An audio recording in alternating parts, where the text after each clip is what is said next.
Это видео будет на французском. Те, кто хотят смотреть на него с sous-titrами, могут их включить внизу. Bonjour à tous, j'aimerais aujourd'hui vous parler d'un homme qui a particulièrement marqué la Russie. Ivan IV, dit le Terrible.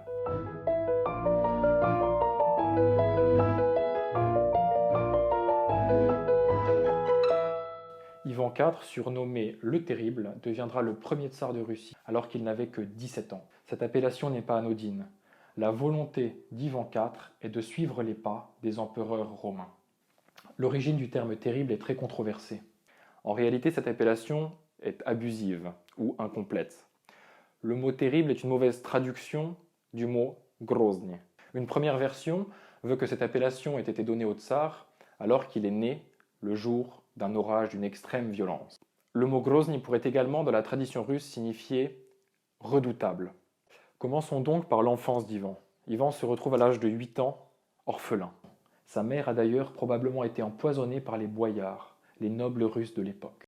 Il est à la fois brimé, il manque de nourriture, il est mal habillé et il vit dans une crainte permanente. L'enfance du petit Ivan sera faite de peur, de violence et de haine. Très tôt, il découvre une passion pour les animaux, en réalité pour la torture des animaux, leur arrachant les plumes, leur crevant les yeux, leur ouvrant le ventre par plaisir. Ce sadisme ne semble pas diminuer avec l'âge. Alors qu'il est encore jeune, il sort de son palais à cheval, n'hésitant pas à écraser tous ceux se trouvant sur son passage, ne faisant pas exception des femmes, des enfants, des vieillards. Il aime assister et même prendre part à des séances de torture. Il ordonne par exemple de faire bouillir de l'eau dans une grande marmite, d'y plonger les condamnés et de les jeter ensuite dans un bac d'eau glacée pour voir leur peau partir en lambeaux avant qu'ils ne meurent. Il est même accusé d'avoir tué son fils. Il aurait tué le tsarévitch en le frappant d'un coup de bâton à la tête. C'est en tout cas la scène qui est représentée par Répine, dont le tableau est exposé à la galerie Tretiakov de Moscou. La véracité de cet épisode est également contredite par d'autres sources et d'autres historiens qui affirment que celui-ci n'est pas mort des suites d'une blessure infligée par son père. Une véritable légende noire se développe autour de la cruauté d'Ivan. On affirme même que celui-ci a ordonné de crever les yeux des architectes qui ont construit une église sur la place rouge, que l'on appelle Saint-Basile le Bienheureux, une église d'une grande beauté qui a été construite pour célébrer la prise de Kazan, la république actuelle du Tatarstan, se trouvant à plusieurs centaines de kilomètres de Moscou. C'est en réalité une erreur, car ce même architecte a plus tard construit le Kremlin de Kazan. Malgré la violence et la cruauté dont il fait preuve, il faut contraster le tableau que nous dressons d'Ivan IV, dit le Terrible. Bien que cela puisse sembler contradictoire, on rapporte que celui-ci était très pieux. En effet, il pouvait passer plusieurs heures dans une église sans montrer quelque signe de fatigue que ce soit. On raconte même qu'il avait une marque sur le front à force de se prosterner devant les icônes. Il était également vu comme un homme d'une grande intelligence. Il est décrit par son précepteur comme un homme à l'esprit vif.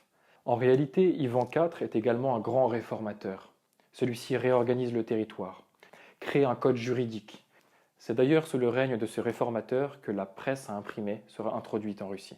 Il sera à l'origine de la création du Ziemski Sabor, l'Assemblée de la Terre, donnant ainsi la possibilité aux représentants des différentes régions et intérêts de la Russie de le conseiller et de prendre avec lui des décisions. Il diminuera donc considérablement l'influence de la noblesse gravitant autour de lui, les boyards dont nous parlions plus tôt. Ivan IV est également à l'origine de la fondation du corps des Streltsy.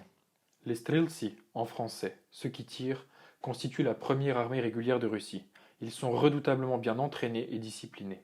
Certains d'entre eux sont armés de mousquets, ce qui représente un avantage considérable dans le contexte militaire de l'époque. La création de ce corps d'élite sera déterminante pour celui qui, pour la 5e fois, lancera un assaut contre la ville de Kazan.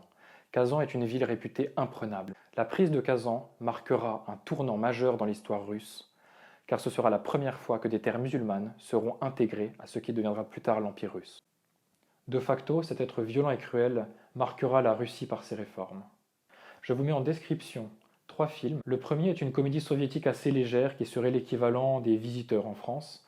Le second est un film plus sérieux datant de l'époque soviétique tirant des parallèles entre Ivan IV et Staline. Le troisième film est un film de Lougine qui essaie de retracer fidèlement la vie du tsar. Je tiens particulièrement à remercier Alice qui nous a aidé à faire ce si beau logo que vous pouvez voir juste en dessous de la vidéo, à côté de la petite barre s'abonner. Un grand merci pour votre attention et à bientôt. Давай!